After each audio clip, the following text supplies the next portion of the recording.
قرأ الفاتحة. بسم الله الرحمن الرحيم. الحمد لله رب العالمين الرحمن الرحيم مالك يوم الدين إياك نعبد وإياك نستعين اهدنا الصراط المستقيم صراط الذين أنعمت عليهم غير المغضوب عليهم ولا الضالين. صل على محمد وآل محمد. أعوذ بالله من الشيطان الرجيم. بسم الله الرحمن الرحيم.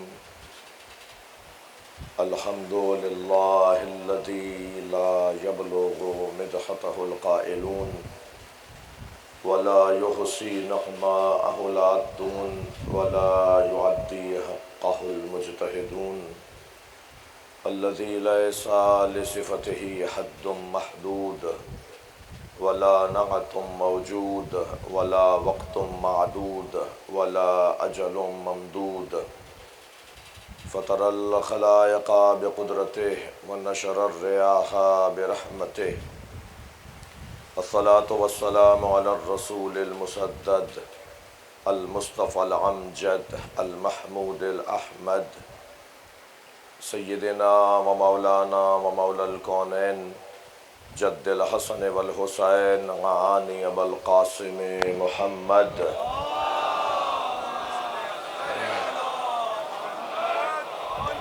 وآله الطيبين الطاهرين المعصومين الذين قال الله إنما يريد الله ليذهب عنكم الرجس أهل البيت ويطهركم تطهيرا.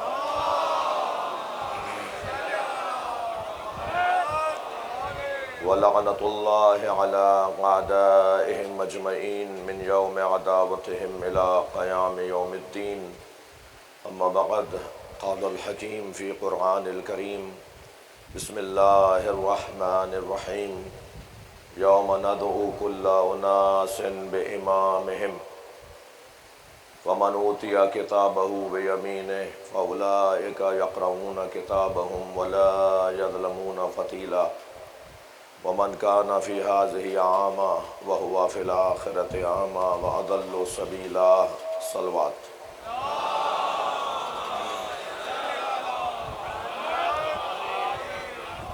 اس سے بلند صلوات مل کر ادا کریں گے.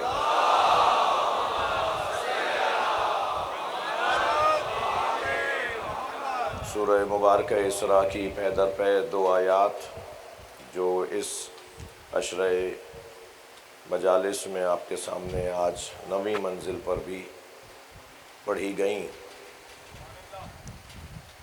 اللہ اپنے اس کلام میں ہماری آخرت کا منظر بیان کر رہا ہے. قیامت میں کیا ہوگا؟ قیامت میں سب سے پہلا کام، قیامت میں نتیجہ خیز کام، قیامت میں سب سے اہم کام یہ ہوگا کہ یوم ندعو کل اناس بامامہم، ہر شخص کو اس کے امام کے ساتھ پکارا جائے گا. ومن اوتی کتابہ بیمینہ، اور پس جس کے سیدھے ہاتھ میں نامہ عمل دیا جائے گا، فاولئک یقرؤون کتابہم، اور وہ لوگ اپنے نامہ عمل کو پڑھیں گے. ولا یظلمون فتیلا، تو انہیں اپنے نامہ عمل میں بال برابر بھی، کھجور پہ چڑھے چھلکے کے برابر بھی ظلم نظر نہیں آئے گا. ومن کان فی ھذہ اعمیٰ، اور جو اس دنیا میں اندھا ہے، وہو فی الآخرۃ اعمیٰ، وہ آخرت میں بھی اندھا ہے. وَأَضَلُّ سَبِیلًا، اور اسے کوئی رستہ نظر نہیں آئے گا. عزیزان گرامی، جو کچھ کرنا ہے وہ یہی کرنا ہے.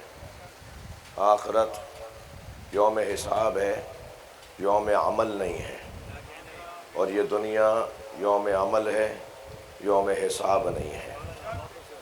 لہٰذا اسی دنیا میں اپنا رخ سیدھا کرنا ہے، اپنا قبلہ ٹھیک کرنا ہے، اپنے معاملات کو درست کرنا ہے. یہاں کا ایک ایک لمحہ وہاں کے لیے سالوں کے برابر تکلیف دہ ہو سکتا ہے. یہاں کا ایک لمحہ وہاں کے سال سال بھر کے لیے تکلیف دہ ہو سکتا ہے. اور یہاں کا ایک لمحہ وہاں جنت بھی دلوا سکتا ہے۔ لہٰذا اللہ کے ہاں تولا جاتا ہے، گنا نہیں جاتا۔ وہ کیفیت کو دیکھتا ہے، کمیت کو نہیں دیکھتا۔ اسے ہزاروں رکعت اور ہزاروں سجدے نہیں چاہیے، اسے ایک لمحہ بندگی کا چاہیے۔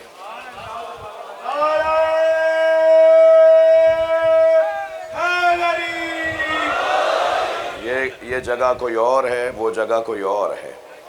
لہٰذا یہاں کا ایک ایک لمحہ قیمتی، ایک ایک لمحہ حساب میں آ رہا ہے۔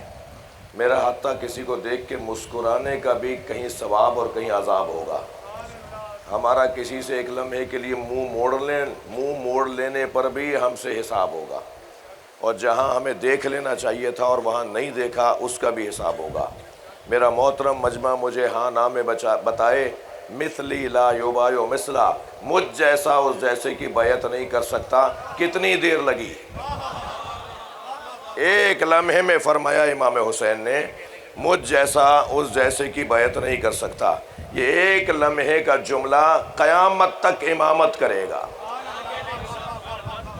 رہنمائی کر رہا ہے، سرداری کر رہا ہے، امامت کر رہا ہے۔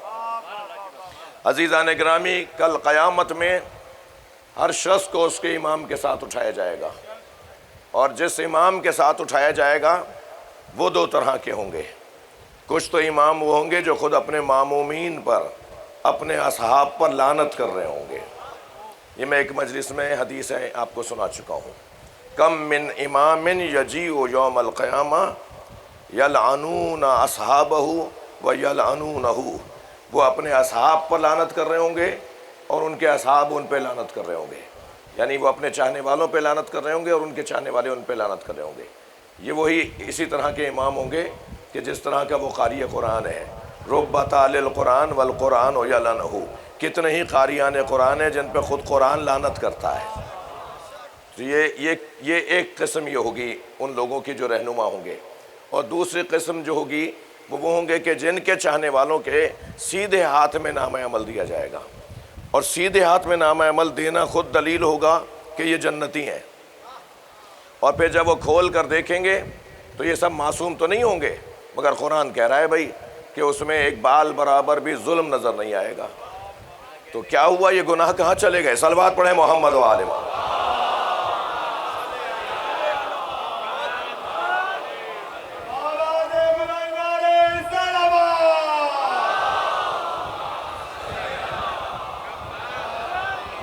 میں پچھلے سال کے عشرے میں اس مفہوم کو بہت مفصل کہہ چکا ہوں کہ جتنی بھی عبادات ہیں ان سب کا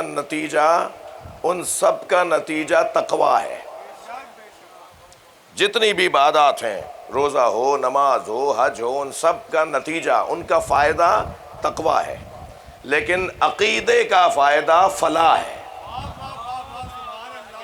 عمل کا فائدہ تقویٰ ہے، نظریے کا فائدہ جنت ہے۔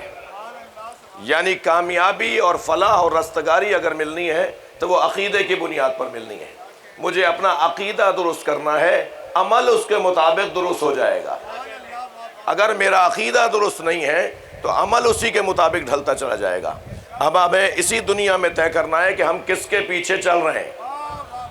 اللہ نے ہمیں جہاں محبت کرنے والا خلق کیا ہے، انسان ہے نا، اللہ نے جہاں ہمیں صاحب ارادہ خلق کیا ہے، اللہ نے جہاں ہمیں توجہ چاہوں گا، ہمیں جہاں آزاد منش خلق کیا ہے، وہاں ہمیں عقل دے کر بھی تو بھیجا ہے۔ بلکہ کہہ دوں کہ سب سے زیادہ ہماری ہر صفت کے اوپر جو صفت غالب ہے، حاکم ہے، وہ ہماری صفت عقل ہے۔ عقل ہمارے، محبت بھی عقل کی بنیاد پر ہوگی تو اس محبت کا فائدہ ہوگا، نفرت بھی عقل کی بنیاد پر ہوگی تو اس نفرت کا فائدہ ہوگا، آزاد منشی بھی عقل کے مطابق ہونا چاہیے۔ یعنی ہمارے سارے کاموں پر جو چیز حاکم نظر آتی ہے وہ ہماری عقل ہے، اور عقل ہمیں رہنمائی کر رہی ہے۔ صلوات پڑھ لیں محمد و آل۔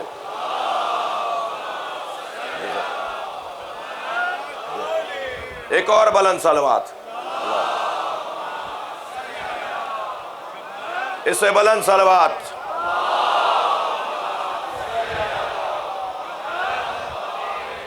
اب وہ عقل کا تقاضا، کتنی روشن اور سیدھی سی بات ہے کہ اللہ مسئلہ پوچھنے کے لیے، جہالت دور کرنے کے لیے اہل بیت کے پاس بھیجے، حاکم کوئی اور ہو۔ اللہ طہارتیں لینے کے لیے، پاکیزگی حاصل کرنے کے لیے، اپنے معیار اور مقام اور وقار کو بڑھانے کے لیے اہل بیت کے پاس بھیجے، حاکم کوئی اور ہو۔ اللہ صادق، سچا، کونوا مع الصادقین، اہل بیت کو بولے، اختیارات کسی اور کے پاس ہو۔ اور روشن کہہ دوں، لمبی لسٹ ہے یہ، اور روشن کہہ دوں اللہ جنت ان کے ہاتھوں بٹوائے اور حکومت کسی اور کے پاس ہو۔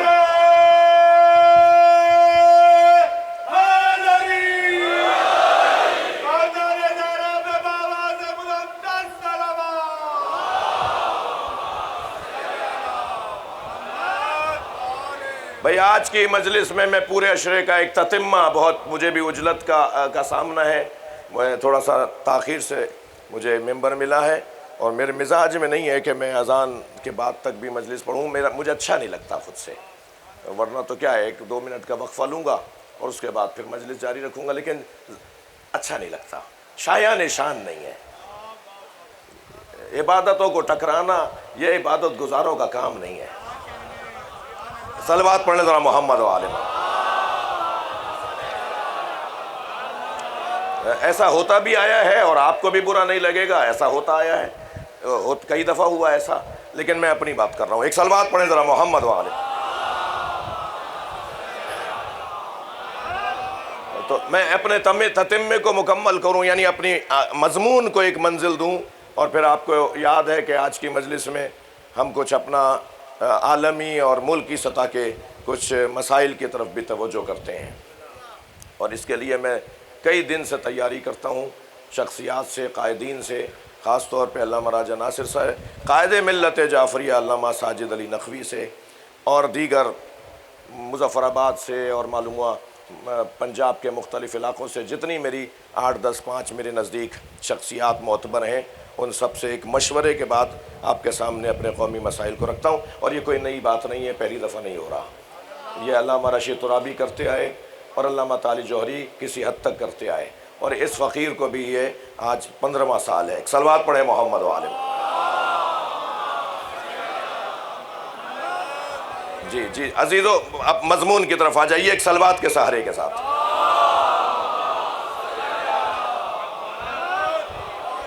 اور وہ یہ کہ اللہ نے طے کر لیا ہے، توجہ چاہوں گا، اللہ نے طے کر لیا ہے کہ ان 5 صفات کے حامل لوگوں کو امام بنائے گا۔ اللہ نام نازل نہیں کرتا، اللہ فارمولہ دیتا ہے، اصول دیتا ہے، قانون دیتا ہے، قاعدہ دیتا ہے، اس قاعدے پہ تم ڈھونڈتے چلے جاؤ۔ تمہارے پاس بھی تو عقل ہے، تم خود سے انتخاب کرو نا، خود سے تلاش کرو نا۔ وہ سب سے پہلی چیز جس کی بنیاد پر اللہ رہنما بناتا ہے، سب سے پہلی چیز عزیزان گرامی، وہ ہے علم۔ تھوڑی گردن ہلاتے رہنا، میری بات آپ کے تک جا رہی ہو تو۔ سب سے پہلی شرط علم ہے۔ یہ کیسے ممکن ہے پڑھے لکھے ہو کر رہنما جاہل ہو؟ یہ کیسے ممکن ہے کہ علم کے بغیر رہنمائی ہو سکے؟ سب سے پہلی شرط علم ہے، اور علم بھی کون سا علم؟ جو میں نے اسکول میں جا کے پڑھا، میں نے جو مکتب میں جا کے پڑھا، جس کے پڑھنے پر خود پڑھانے والے کو شک رہا، جس کے پڑھانے والے کو خود پڑھانے والوں کو شک رہا، اور آج یہ نہیں کل یہ کہہ دیا اور پرسوں پھر بدل دیا اور روزانہ نئی تحقیقات لے کر آ گئے۔ وہ علم جو آفاقی ہو، آسمانی ہو، وہبی ہو، جس کا پڑھانے والا خود اللہ ہو۔ ثم دلیل دے رہا ہوں، سورہ مبارکہ فاتر، ثم اورثنا الکتاب الذین من عبادنا، ثم اورثنا الکتاب الذین اصطفینا من عبادنا، ہم نے اس کتاب کا عالم انہیں بنایا ہے جنہیں چن لیا ہے۔ کتاب میں خشک و تر ہے یا نہیں؟ ہاں نہ بولیے ذرا۔ کتاب میں ہر چیز کا ذکر ہے یا نہیں؟ کتاب میں کوئی ایسی چیز نہیں ہے جس کو اللہ نے نازل نہ کر دیا ہو۔ اس کا عالم کون ہے؟ ثم اورثنا الکتاب الذین اصطفینا من عبادنا. جلدی جلدی گزر رہا ہوں، ہر منزل پر رکنے کا دل کر رہا ہے مگر مجبوریاں ہیں. دوسرا عنوان، اللہ جسے حاکم بناتا ہے، رہنما بناتا ہے، امام پیشوا بناتا ہے، اس کی دوسری صفت یہ ہے کہ اسے حاکم، زمین کا حاکم بناتا ہے. اس زمین کا اختیار اس کے پاس ہوتا ہے. مجال ہے کہ زمین اس کے حکم کی سرتابی کر جائے. جس زمین پر میں بیٹھا ہوں اس کو مالک بنایا جاتا ہے. تو زمین کے اوپر رہنے والے مالک کیوں نہیں مان رہے؟ اس زمین کا مالک. لقد کتبنا، سورہ مبارکہ الانبیاء آیت نمبر 105. فاروق بھائی یہ وہی آیت ہے. میں ایک جگہ ایک سفر کر رہا تھا، ایک فضائی سفر تھا. میرے برابر میں ایک مفتی صاحب تشریف فرما تھے. وہ فرمانے لگے کہ آپ فلاں ہیں اور آپ کے ہاں شرک بہت ہوتا ہے، ذرا اپنے لوگوں کو سمجھائیے. تو میں نے کہا جی آپ کی مہربانی، محبت کہ آپ مشورہ دے رہے ہیں، کوئی ایک مثال بتائیے. تو انہوں نے چند مثالوں میں سے، البتہ کچھ باتیں ٹھیک بھی تھیں. صلوات پڑھیں ذرا محمد والے. اصلاح تو ہونی چاہیے، اصلاح تو ہر ایک کو اصلاح کی ضرورت ہے. مگر جو باتیں انہوں نے کی ان میں سے ایک بات انہوں نے کی کہ صاحب آپ کے یہاں وہ ایک توغرے لگائے جاتے ہیں، فریم بنائے جاتے ہیں، علی وارث. یہ شیعہ حضرات اپنے گھروں میں، اپنی گاڑیوں پر، اپنے آفسوں میں علی وارث لکھتے ہیں. تو میں نے کہا مفتی صاحب اس میں کیا مسئلہ ہے؟ کہنے لگے آپ بھی اسی کا شکار ہیں. میں نے کہا نہیں، مجھے ذرا تھوڑا سا سمجھائیں تو صحیح، اس میں مسئلہ کیا ہے؟ کہنے لگے اللہ وارث ہے. وَلِلَّهِ مِيرَاثُ السَّمَاوَاتِ وَالْأَرْضِ. قرآن کہہ رہا ہے کہ اللہ ہی کے لیے آسمان اور زمین کی میراث ہے، آپ کہہ رہے ہیں علی وارث. میں نے کہا مفتی صاحب آپ بزرگ ہیں، یقیناً حافظ قرآن ہوں گے. آپ نے سورہ مبارکہ الانبیاء کی اگر 105ویں آیت میں سننا چاہوں گا آپ سے، تو آپ یقین جانیے انہوں نے آیت سنا دی. اور جو آیت انہوں نے سنائی وہی اس وقت میرے مضمون میں ہے. آیت ہے سورہ مبارکہ الانبیاء کی 105ویں آیت. لَقَدْ كَتَبْنَا فِي الزُّبُورِ مِن بَعْدِ الذِّكْرِ أَنَّ الْأَرْضَ يَرِثُهَا عِبَادِيَ الصَّالِحُونَ. ہم نے تورات، زبور، انجیل، قرآن میں لکھ دیا ہے ہماری پوری زمین کے وارث ہمارے نیک اور صالح بندے ہیں. میں نے کہا مفتی صاحب آپ سے ایک علی وارث سمجھ میں نہیں آ رہا تھا، ہم 14 کو وارث مانتے ہیں.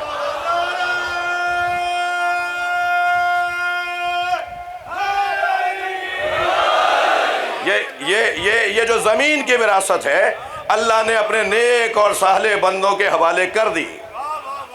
پھر گزارش کر رہا ہوں کہ یہاں ایک اور وادی ہے جس میں بہت دیر آپ کی خدمت میں رہ سکتا ہوں. بہت ہی حسین منظر ہے. ایک دن جناب سیدہ زہرا سلام اللہ علیہا نے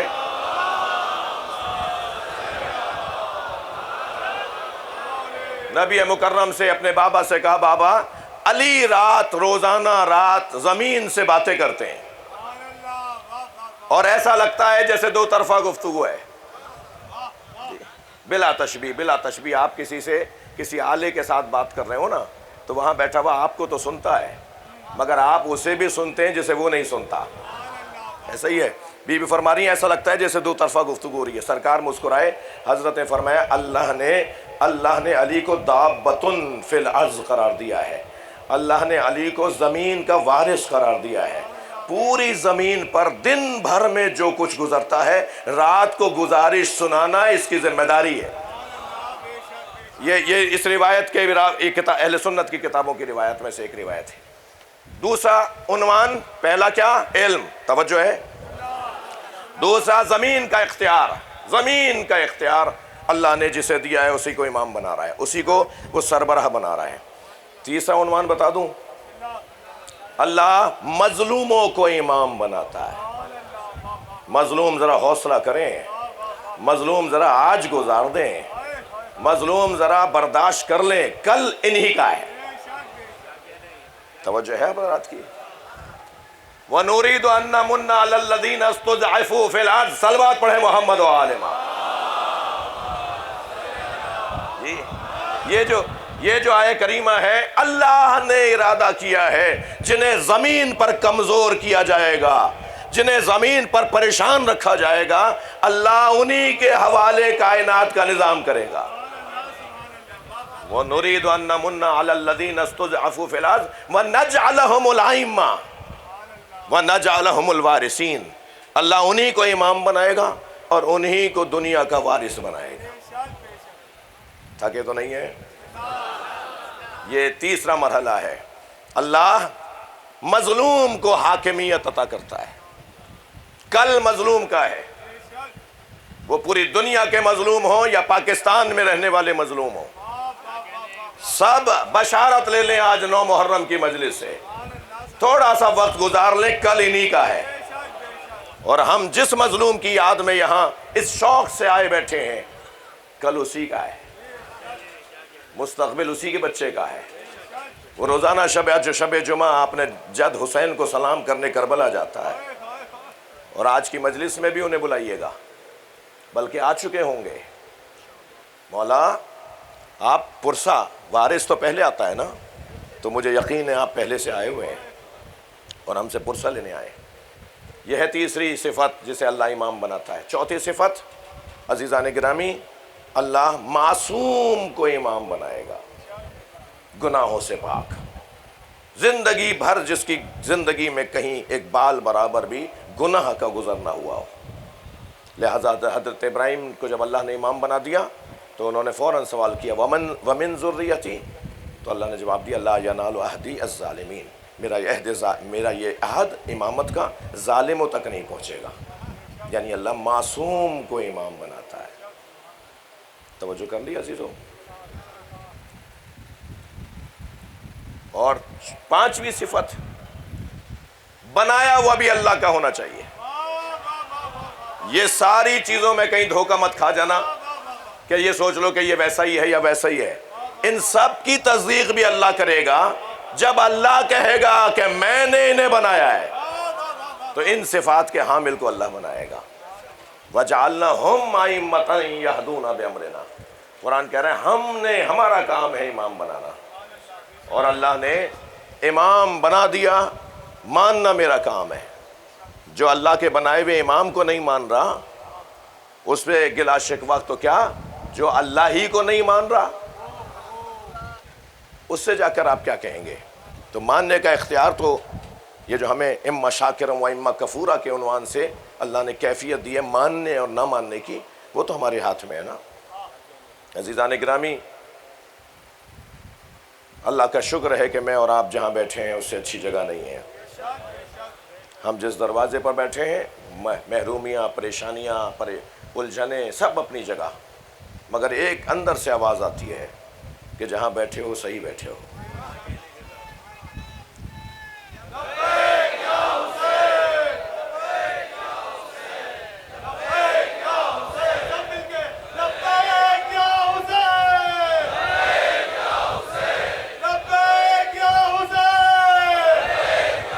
مجھ سے آپ جلدی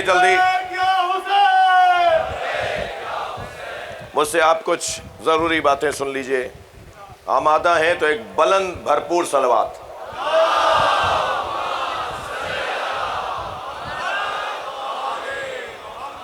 کچھ قومی ملکی مسائل کی طرف آپ کی توجہ چاہوں گا اور آپ کے توسط سے ذمہ داروں کی توجہ چاہوں گا۔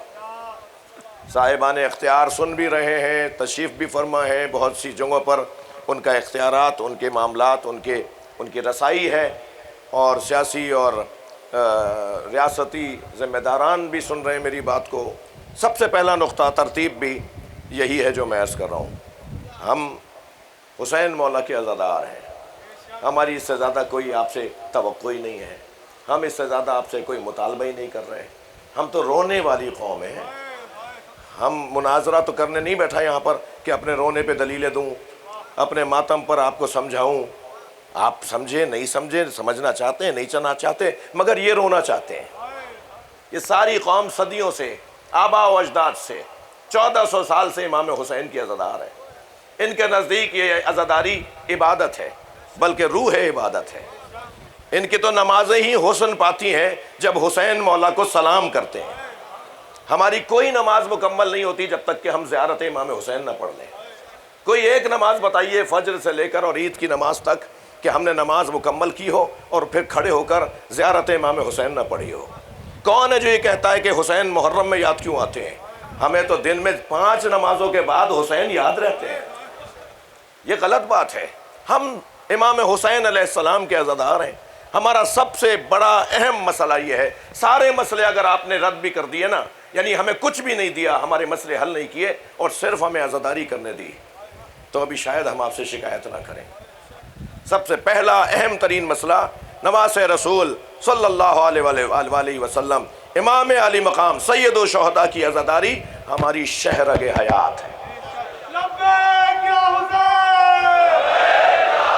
اور اس کے انعقاد پر ہم اپنے جائز حق کے طور پر اسے تصور کرتے ہوئے اس ملک میں، پوری دنیا کی بات علیحدہ ہے، اس ملک میں ہم امام حسین کی عزاداری میں مصروف رہے۔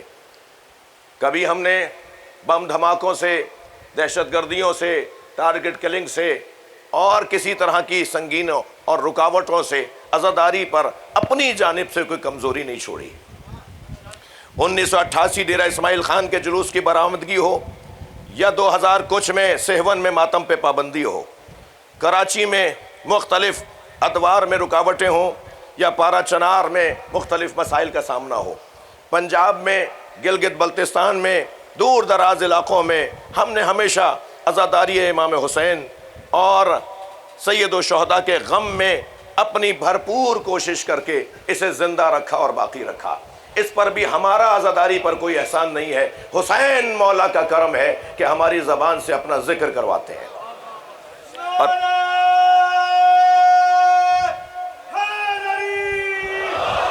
راجہ بازار پر راول پنڈی کا مسئلہ ہو یا سانحہ عاشورہ کراچی ہو، سب نے دیکھ لیا کہ ہم نے جنازے اٹھائے، ہم نے پریشانیاں اٹھائیں، مگر علم گرنے نہیں دیا۔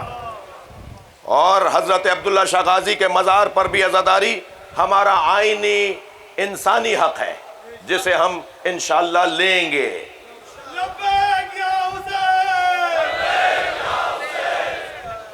اس صورتحال کے تناظر میں، جو موجودہ صورتحال اور مدتوں سے یہی صورتحال ہے، اس کے تناظر میں علماء کرام، ذاکرین عظام، واعظین کرام، عزاداران، ماتمیان، نوحہ خان، انجمنوں کے ممبران، ان سب سے شعراء کرام، ان سب سے گزارش ہے کہ عزاداری کو احسن اور بہتر انداز سے محبت اور وحدت کی فضاؤں کو محفوظ رکھتے ہوئے تشیع کے روشن چہرے کو مزید روشن تر بنانے میں عقائد تشیع کو مصفہ اور منقع کر کے سالمیت کے ساتھ، انتہائی اخلاق اور انتہائی حکمت اور دانائی کے ساتھ پیش کرنے کی ضرورت ہے۔ وہ سب اپنی جگہ ہوتا رہے، مگر ہم کام اپنا خود کرتے رہیں گے۔ دوسرا مسئلہ، پنجاب میں پولیس انتظامیہ کی طرف سے ناروا، نامناسب عزاداروں کے ساتھ رویے، NOCs 40 سال پرانی مجلسوں کی جاری کرنے کے بعد کینسل کر دینا، گھر کے اندر کی مجلسوں کو منعقد نہ ہونے دینا، نئی لسٹیں بنا کر، مرکزی سیکرٹری جنرل صاحب جناب شبیر مسمی صاحب تشریف فرمائے، انہوں نے وہاں پریس کانفرنس بھی کی، وہاں کے وزراء سے بھی ملاقاتیں کی، وہاں کے افسران سے بھی ملاقاتیں کی، کہاں جا کر انہوں نے دروازہ نہیں بجایا۔ جتنے سیاسی لوگ ہیں، جتنے بھی منتخب لوگ ہیں اور حکومتی افراد ہیں، ان سب نے جو یقین دلوایا، جو طے ہوا، اداروں نے وہ سب ختم کر دیا۔ میری مراد یہ ہے کہ پولیس کی جانب سے رکاوٹیں ڈالنا، خاص طور پر اتنا بڑا صوبہ جو ہمارا آدھا ملک ہے، اس میں ہمارے ساتھ زیادتیاں ہیں، روایتی مجلسوں کو، روایتی جلوسوں کو روکنا، ان کے امور میں رکھنا ڈالنا۔ ہم یہ سمجھتے ہیں کہ یہ عمل آئین پاکستان میں دیے گئے انسانی حقوق سے متصادم ہے، اور نئے SOPs قائم کر کے عزاداری میں رکاوٹ ڈالنا کسی طور عزاداروں کو گوارا نہیں ہے۔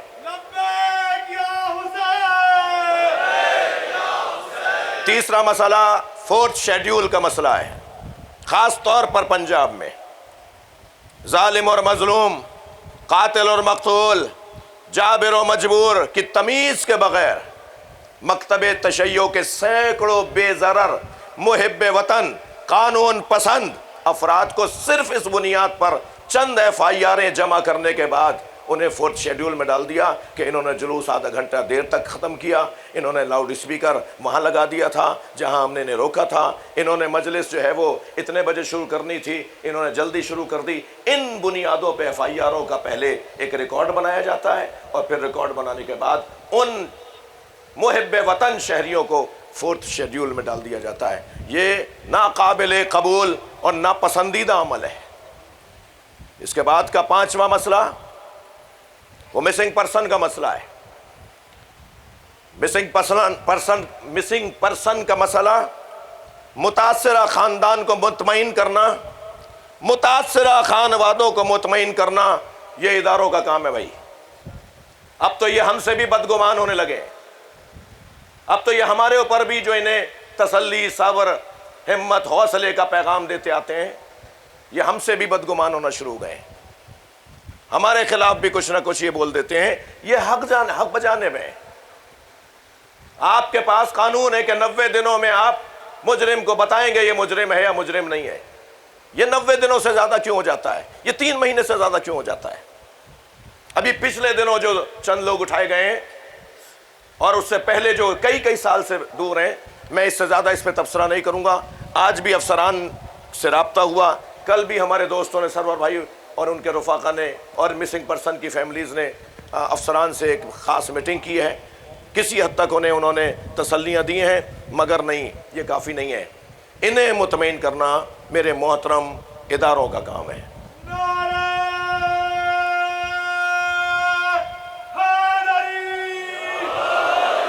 چھٹا مسئلہ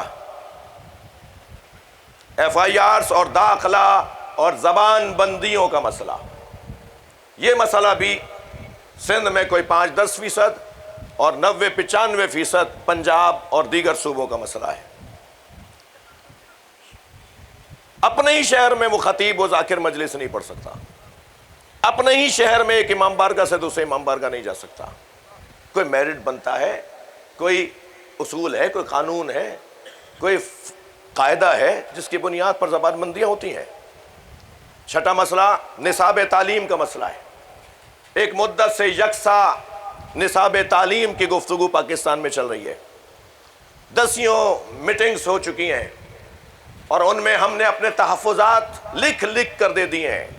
خاص طور پر مکتب تشیع کی مؤثر نمائندگی اس باب میں وفاق المدارس شیعہ پاکستان انجام دے رہا ہے۔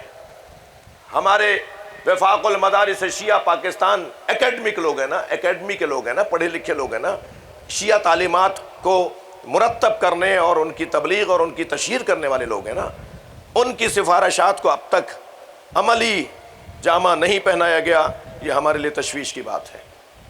7واں مسئلہ زائرین کی پالیسی کا مسئلہ ہے۔ وہ کسی سرد خانے میں چلی گئی، وہ نہ جانے کہاں چلی گئی۔ یہ زائرین پریشان ہیں، یہ مشکلات میں، یہ پاکستانی شہری ہیں، انہیں ان کا شہری حق دیا جائے اور عراق، ایران، شام جانے والے خاص طور پر اور دیگر ممالک میں زیارت کے لیے جانے والے لوگ، خاص طور پر ان 3 ممالک کے لیے پالیسی بنائی جا رہی تھی۔ اس پالیسی کو مکمل کر کے ہمارے تحفظات کا اس میں ازالہ کرتے ہوئے، ہماری باتیں جو سفارش کے طور پر پیش کی جا چکی ہیں ان کا خیال کرتے ہوئے اسے مکمل کرنے کا ہم مطالبہ کرتے ہیں۔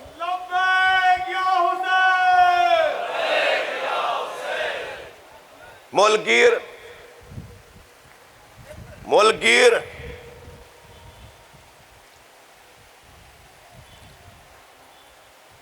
سانحات اس ملک میں ہوئے، ملکی سطح کے سانحات، سانح عاشورہ ہو، سانح راجہ بازار ہو، جی کوئٹہ کے سانحات ہوں، پشاور کے سانحات ہوں، لاہور کے سانحات ہوں۔ میں خود مقاتل الشیعہ کے نام سے 20 جلدوں میں انسائکلوپیڈیا دائرۃ المعارف پاکستان کے شیعوں پہ لکھ چکا ہوں، اس کی 18 جلدیں چھپ چکی ہیں۔ 100 سے زیادہ سانحات ہیں اس ملک میں جو ہمارے خلاف ہوئے ہیں، آج تک ہمیں ان کی رپورٹ نہیں دی گئی، نہیں بتایا گیا ان کے پیچھے کون تھا، نہیں بتایا گیا کہ اس کے محرکات کیا تھے، نتیجہ کیا نکلا۔ ہمیں اب تک انتظار ہے کہ ان تمام سانحات کے حقائق ہمارے سامنے لائے جائیں، اور ہمارا خون ہے، ہمارا نقصان ہے، تو ہمیں بتاؤ کہ یہ واقعہ کیوں ہوا، کس نے کیا، اور تم نے اس واقعے کے حوالے سے کیا کیا۔ ظالمو جواب دو، خون کا حساب دو، ظالمو جواب دو، خون کا حساب دو۔ توجہ ہے؟ خستہ تو نہیں ہو رہے؟ تھک رہے ہیں؟ نعرہ حیدری۔ اس کے بعد کا مسئلہ اداروں میں مناسب نمائندگی کا مسئلہ ہے۔ وفاقی شرعی عدالت میں ہماری کوئی نمائندگی نہیں ہے۔ ادارہ تحقیقات اسلامی میں، ملک میں تحقیقات اسلامی ہو رہے ہیں اور شیعوں سے نہیں پوچھا جا رہا۔ ادارہ تحقیقات اسلامی میں ہماری ایک نمائندگی بھی نہیں ہے۔ پرسنل لاء کے حوالے سے جو پاکستان کے آئین کے اندر قانون سازیاں ہونی ہیں، ہماری فقہی شرعی مسائل بہت سے مختلف ہیں، ہم اس طرح سے کیسے عمل انجام دیں جیسے تم چاہتے ہو؟ ہماری فقہ کچھ اور کہتی ہے۔ پرسنل لاء کے اندر آئلی قوانین میں ہمیں اجازت دیتی ہے عدلیہ، اس کے آئین سازی نہیں ہوئی۔ چند چیزوں کی طرف پچھلے دنوں یہ کام ہوا، لیکن وہ سمجھیں کہ 5% سے زیادہ کا کام نہیں ہے۔ اس کے بعد ملک معاشی ابتری اور بدحالی کا شکار ہے۔ حالیہ وفاقی بجٹ، سالانہ میزانیہ، اس کا سالانہ میزانیہ عوام کی امنگوں کے خلاف ہے۔ اس میں اشرافیہ کو تو خاص مراعات دی گئی ہیں، مگر عوام کو اور غریبوں کو اس میں نظر انداز کیا گیا ہے۔ میں ایک جملہ کہہ کر وفاقی بجٹ کے اوپر تبصرہ کروں گا۔ قرضوں کے ذریعے قرضوں کی ادائیگی کون سی معقول بات ہے؟ قرضوں کے ذریعے قرضوں کی ادائیگی، اپنے پیروں پہ کھڑے ہو، خود مختار پالیسی بناؤ تاکہ تم آئندہ قرضہ لینے سے محفوظ رہ سکو۔ یہ تھے ملکی مسائل۔ عالمی مسائل کی طرف آپ کی توجہ چاہوں گا، اور جس لمحے اذان کی آواز سنیں گے ہم احتراماً رک جائیں گے۔ مجھے چند پوائنٹ آپ کے سامنے اور رکھ کر مصائب کے لیے آپ کو اپنے ساتھ مقتل میں بھی لے کے جانا ہے۔ عالمی مسائل میں رہبر معظم انقلاب اسلامی کی شہادت، اسلامی جمہوریہ ایران پر مسلط کردہ جنگ، سید علی خامنہئی کی مظلومانہ شہادت، درجنوں سیاسی رہنماؤں، سائنسدانوں، پروفیسروں، ڈاکٹروں کی شہادت، میناب اسکول میں سینکڑوں بچیوں کی شہادت، ٹیچرز کی بے رحمانہ شہادت، ملکی اثاثوں کی تباہی اور عالم اسلام کو جھنجھوڑ دینے والے بیانات۔ یہ تو رہا ایران کے ساتھ جو ہوا۔ تم نے بیان دیتے وقت جو پاکستانی مسلمان کی دل آزاری کی ہے، تم نے بیانات دیتے وقت، پریس کانفرنس سے کرتے وقت جو عالمی سطح کے مسلمانوں کی، ساری دنیا کے مسلمانوں کی دل آزاریاں کی ہیں۔ ہم اللہ کی بارگاہ میں شکر گزار ہیں کہ رہبر انقلاب کی شہادت کے بعد رہبر صالح بعد صالح کے عنوان سے سید مجتبیٰ خامنہئی کی صورت میں عالم اسلام کو ایک رہنما ملا ہے، اور انشاءاللہ یہ اپنی مکمل رانائیوں کے ساتھ قافلے کو آگے لے کے چلیں گے۔ لبیک یا حسین، غزہ کے مسلمانوں کی حالت زار۔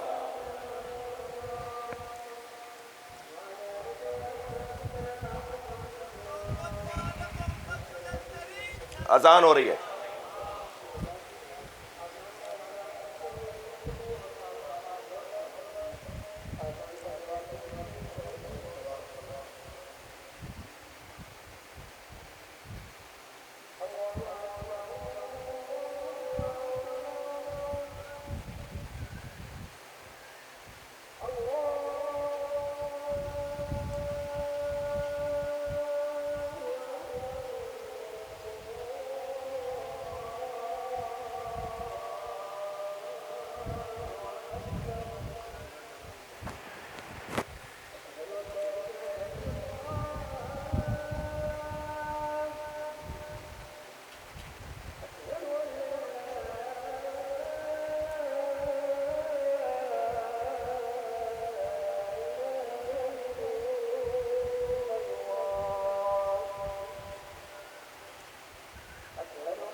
اللہم صلی علی محمد، مل کر سلام پڑھ لیں۔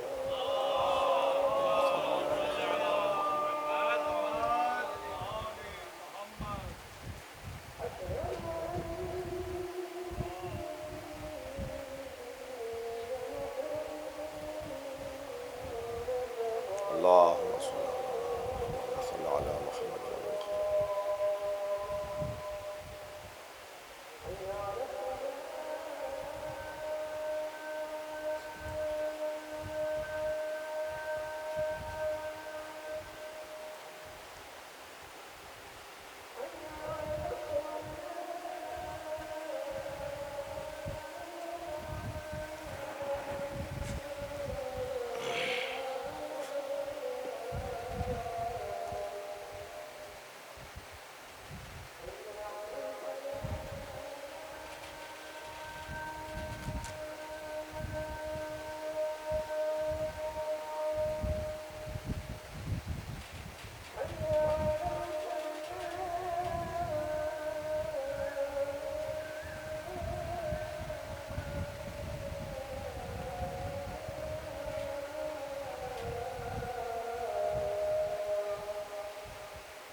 حبیب خدا و خاتم الانبیاء آواز بلند در سلام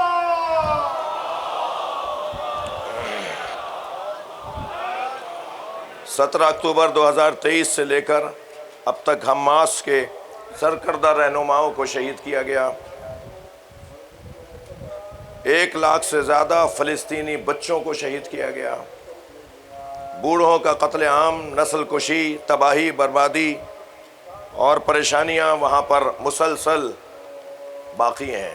لبنان جو بار بار یہ پاکستان اور ایران اور اس جاہر اور ظالم جس نے شہید رہبر کو، اتنی بڑی نعمت کو، اتنے بڑے شخصیت کو ہم سے چھین لیا، اور مارنے کے بعد فخر سے کہتے ہیں کہ ہم نے مارا ہے اور ان سب کو ماریں گے۔ ان کے درمیان جو پاکستان کا کردار، پاکستان کی ریاست کا کردار، پاکستان کے آرمی چیف جناب حافظ سید منیر کا جو کردار ہے، اور عاصم منیر صاحب کا، وزیر اعظم صاحب کا یہ جو کردار ہے، یہ قابل تعریف ہے، قابل تحسین ہے۔ اس پورے عمل میں جو بار بار رکاوٹیں آئیں اور اب بھی بہت ساری مراحل باقی ہیں، اور پھر رکاوٹیں آنے کا جو اندیشہ ہے، وہ در حقیقت یہ معاہدہ جو نہیں ہونے دینا چاہتا وہ اسرائیل ہے، اور اسرائیل کی مسلسل لبنان پر بمباری، مسلسل لبنان کے اوپر حملے، یہ سبب بن رہا ہے کہ عالمی امن متاثر ہے، عالمی سطح پر انسانیت متاثر ہے۔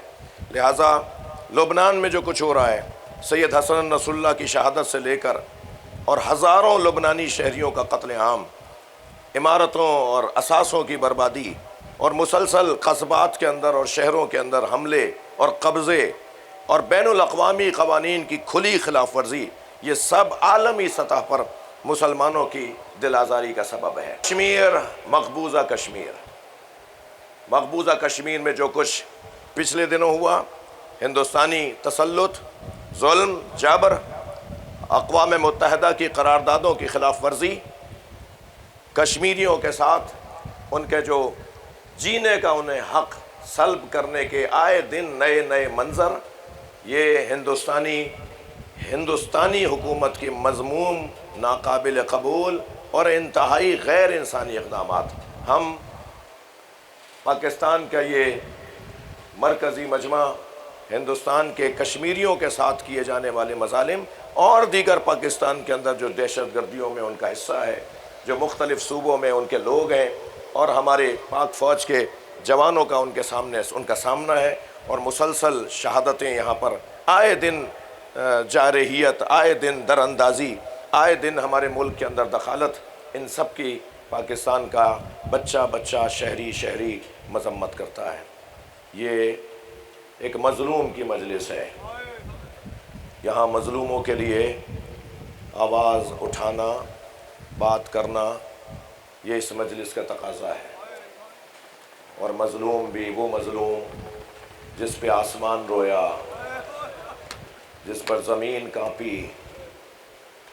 کبھی غور کیا عزادارو، محرم کی چاند رات سے لے کر اور شام غریبہ تک ایک خاص کیفیت مجھ پر اور آپ پر حاکم رہتی ہے۔ اس کا ایک بڑا سبب یہ ہے کہ جب محرم کا چاند نمودار ہو جاتا ہے تو فرشتے امام حسین کا خون بھرا کرتا فضائے زمین پر معلق کر دیتے ہیں۔ اجرکم اللہ۔ جو میرے دوست بیٹھ کر سن سکتے ہیں، پیچھے بیٹھے ہوئے دوست متاثر ہو رہے ہیں آپ کی وجہ سے، آپ کے کھڑے ہونے کی وجہ سے، اگر ممکن ہے تو بیٹھ جائیے۔ مجھے جلدی نہیں ہے، ابھی تو میں نے مصائب شروع نہیں کیے، ابھی تو مجھے مصائب پڑھنے ہیں اور آپ کو میں اپنے ساتھ کربلا لے جانا ہے۔ اللہ آپ کے بدن کو بار بار کربلا لے جائے، مگر جب ہم مصائب سنتے ہیں نا تو اتنی دیر کے لیے ہمارا ذہن کربلا میں آ جاتا ہے۔ آمادہ ہو رہے ہیں؟ مولا حسین عاشور کے دن صبح اذان علی اکبر سے، صبح کی اذان علی اکبر سے اور عصر عاشور تک 70 سے زیادہ لاشیں اٹھائے ہیں، حتیٰ غلاموں کے لاشیں بھی کسی کو اٹھانے نہیں دیا ہے۔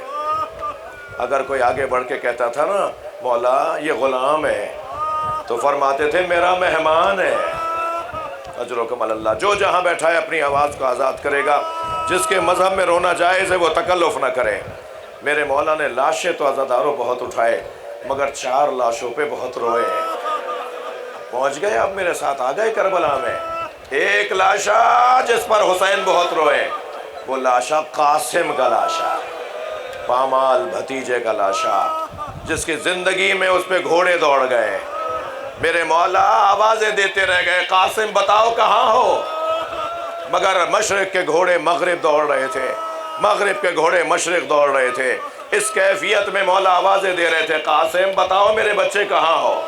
لیکن جب گرد چھٹی اور امام حسین نے آ کر دیکھا تو لاشا بدن پامال ہو چکا تھا۔ کیسے اپنے بچے کا لاشا اٹھایا اس کا بیان بہت مشکل ہے، مگر لاشا اٹھا کے عزاداروں جب لائے ہیں نا تو ساری بیویوں نے تو استقبال کیا، مگر اس بچے کی ماں نظر نہیں آئی۔ اجرکم اللہ، اجرکم اللہ۔ ایک دوست نے ابھی اشارہ کیا ذرا آہستہ آہستہ پڑھیے، مجھے جلدی نہیں ہے، نہیں میں آہستہ پڑھ رہا ہوں۔ کربلا میں حرم امام حسین میں ایک بہت بزرگ اللہ کے عارف عالم دین مجلس میں بیٹھے تھے، ذاکر مصائب پڑھ رہا تھا۔ انہوں نے روتے ہوئے آواز دے کر کہا آہستہ پڑھو، ذرا ٹھہر ٹھہر کے پڑھو، ہمیں رونے تو دو۔ ایک جملہ اس ذاکر نے ایسا کہا جس پہ وہ 3 گھنٹے روتے رہے اور بالآخر بے ہوش ہو گئے۔ وہ جملہ سنا دوں کیا کہا تھا؟ کربلا کے مقتل میں تو یہ جملے قدم قدم پر لکھے ہوئے ہیں، ہر صفحے پہ لکھے ہوئے ہیں، ہر مرحلے پہ یہ منظر نظر آتا ہے کربلا کے اندر۔ اس ذاکر نے ایک جملہ کہا جس پر وہ چیخ مار کے روئے، 3 گھنٹے روتے رہے اور پھر بے ہوش ہو گئے۔ وہ جملہ سناؤں کیا تھا؟ ذاکر نے آواز دے کر کہا کہ شام کے دربار میں دروازے پہ کھڑے قاصد نے آواز دی زینب کو دربار میں لایا جائے۔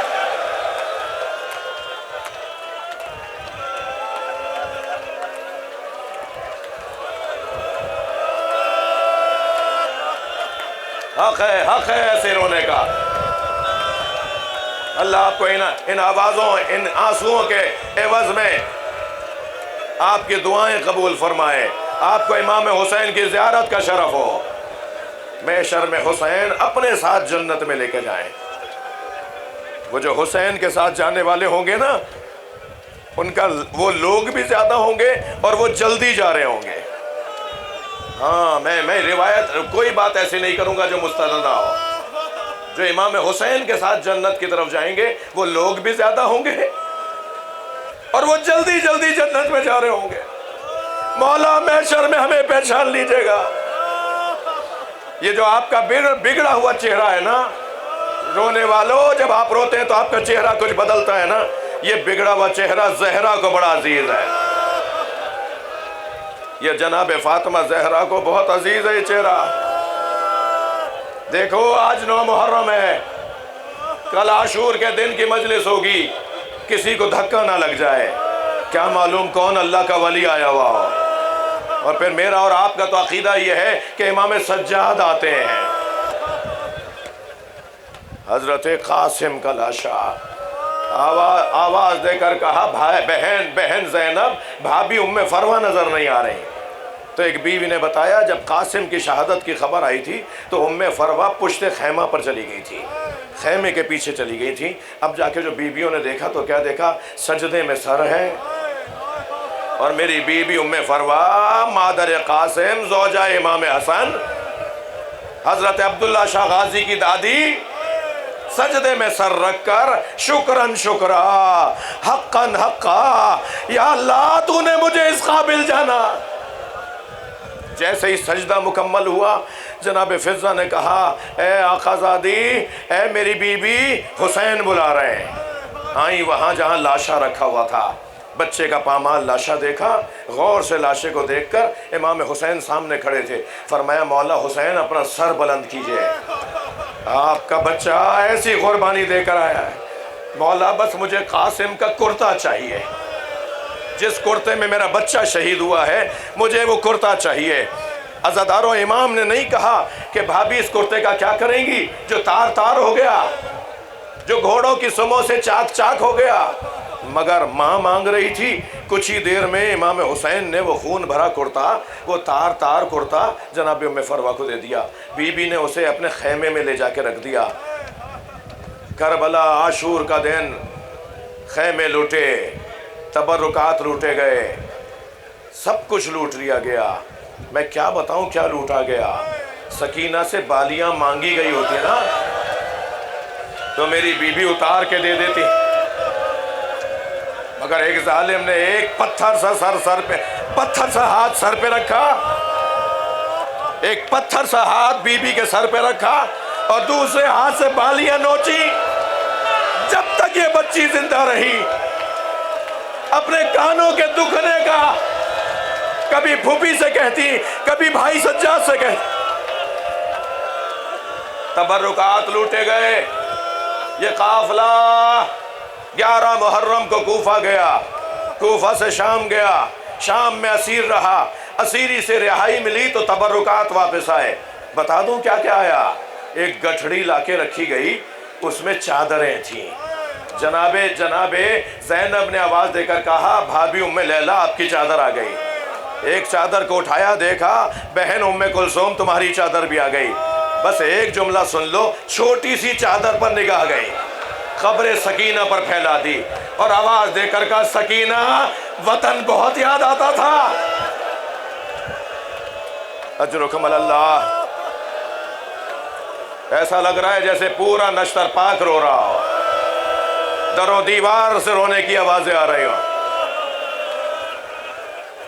یہ قافلہ شام سے رہائی پا کر کربلا آیا، کربلا سے مدینہ گیا. ہر بی بی نے اپنی اپنی گٹھڑی اٹھائی ہوئی تھی. بی بی ام فروہ نے اپنی گٹھڑی سینے سے لگائی ہوئی تھی. یہ قافلہ جب مدینہ میں پہنچا نا تو بار بار کہنے لگی میرا اونٹ جنت البقیع لے جاؤ، میرا اونٹ جنت البقیع لے جاؤ. اور جب قبر امام حسن کے قریب پہنچی، گٹھڑی کھولی، خون بھرا کرتا نکالا، امام حسن کی قبر پہ پھیلا دیا اور ایک نوحہ پڑھا، اے میرے والی تمہارے بچے کی نشانی.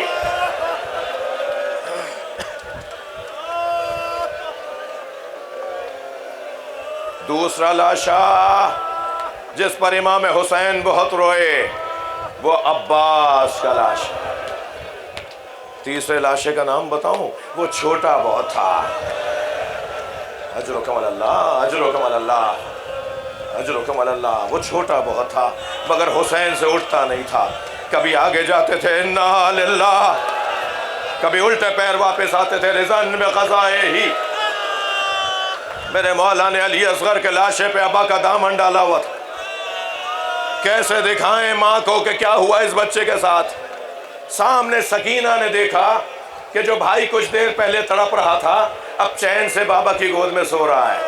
گویا علی اصغر نے پانی پی لیا, نیند آ گئی ہوگی, تو دور سے آواز دے کر کہا بابا میں بھی پیاسی ہوں. کیا بتائیں حسین کیسا پانی پلایا.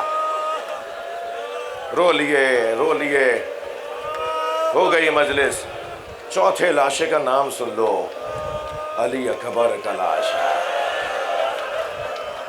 آج 9 محرم نشتر پارک کے مجلس میں شبیہ مصطفیٰ کا ماتم, حضرت علی اکبر کا گریہ, امام حسین کے کڑیل جوان بیٹے کا ماتم. آواز دی تقدم ولدی, اے میرے لال پہلے حسین کا بچہ جائے گا, پہلے حسین کا علی اکبر جائے گا. یہ واحد شہید اور مجاہد ہے جسے امام حسین نے فرمایا جاؤ بہنوں سے اجازت لو. کسی مجاہد کو یہ نہیں فرمایا کہ جا کے اپنی ماں سے اجازت لاؤ, اپنی بہنوں سے اجازت لو, مگر حضرت علی اکبر سے فرمایا جاؤ ماں بہنوں سے اجازت لو. علی اکبر جاؤ, ایک پھوپھی بھی تو ہے جس نے تمہیں پالا ہے. علی اکبر خیموں کے درمیان آ کے کھڑے ہوئے, آواز دیا السلام علیکم یا زینب یا جاریت فضہ یا سکینہ یا ام لیلہ یا رباب یا ام فروہ. آواز آ رہی ہے سلام علی اکبر کی, لیکن جیسے ہی علی اکبر نے ایک اور جملہ کہا ھذا السلام سلام الاخر, یہ آخری سلام ہے علی اکبر کا. کوہرام بپا ہو گیا, رونے کی آوازیں بلند ہو گئیں, خیموں سے بیویاں باہر آ گئیں, ایک بڑے خیمے میں علی اکبر کو لے گئیں. کوئی بازو تھام کر بات کر رہا ہے, تھکے نہیں, کوئی پیشانی کا بوسہ دے رہا ہے, کوئی گردن میں ہاتھ ڈال کر بات کر رہا ہے, اور ایک بی بی دامن نہیں چھوڑ رہی. اللہ مغفرت فرمائے, علامہ ذیشان حیدر جوادی کا جملہ مجھے یاد آ گیا. وہ کہنے لگے مقتل میں تو اتنا لکھا ہے کہ ایک بی بی دامن نہیں چھوڑ رہی تھی, یقیناً وہ کوئی چھوٹی بی بی ہوگی. بھیا ارحم غربتنا, علی اکبر بھائی ہماری غربت پہ رحم کرو. ایسے نکلے علی اکبر خیموں سے جیسے کسی گھر سے جوان کی میت اٹھائی.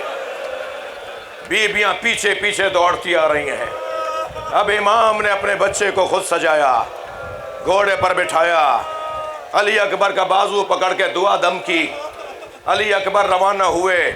ابھی میدان کربلا میں دشمن کا مقابلہ کر رہے تھے, اجر و کمال اللہ, دشمن کا مقابلہ کر رہے تھے. نہ جانے کیا باپ کو خیال آیا کہ جناب فضہ سے جا کر کہا اے اماں علی اکبر کی ماں سے کہو دعا کرے ایک دفعہ اور اپنا لال دیکھ لوں.